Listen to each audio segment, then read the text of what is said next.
Les élections TPE pour la fédération, santé sociaux, ça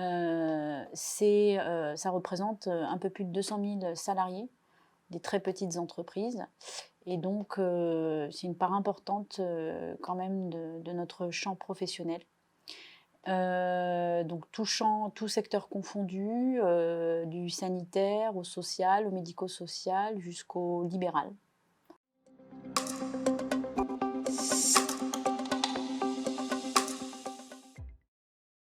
Alors la fédération, santé sociaux, a toujours été très engagée, encore plus dans la période puisque, dans nos secteurs, les salariés de nos secteurs sont, ce qu'on appelle, plus communément, les salariés, de première ligne et donc on a, été, le, champ professionnel qui a été, très mobilisé, heu, durant la crise sanitaire.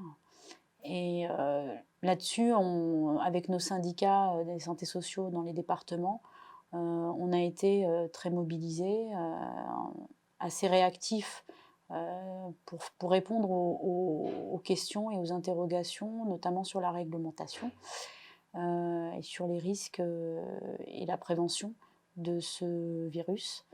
Et la Fédération Santé Sociaux se tient toujours à disposition de ses syndicats et de ses salariés, et encore plus des salariés des TPE, puisqu'ils sont très éloignés du syndicalisme ordinaire que l'on connaît.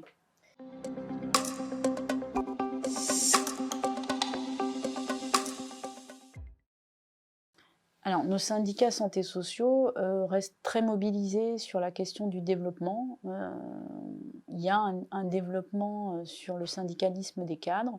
D'ailleurs, on a un syndicat qui est dédié exclusivement aux cadres, notamment les cadres de direction du secteur sanitaire, social, médico-social. On va retrouver les directeurs des EHPAD et puis les cadres pharmaciens, donc sur la partie libérale, et aussi des médecins.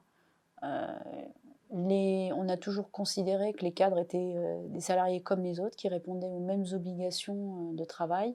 D'ailleurs, on le constate dans nos élections, dans les plus grosses entreprises, que souvent les cadres font le choix, enfin très souvent quand on discute avec eux, qui font le choix du syndicalisme CFDT, avec lesquels ils partagent totalement les revendications. Enfin, ils se sentent, en tout cas, dans leur discours, ils se sentent beaucoup plus proches de la CFDT pour porter leurs revendications. Et d'ailleurs, on est toujours première organisation chez les cadres. Donc là-dessus, il y a un développement syndical à destination des cadres. Et on est régulièrement mobilisé sur cette question de la syndicalisation chez les cadres.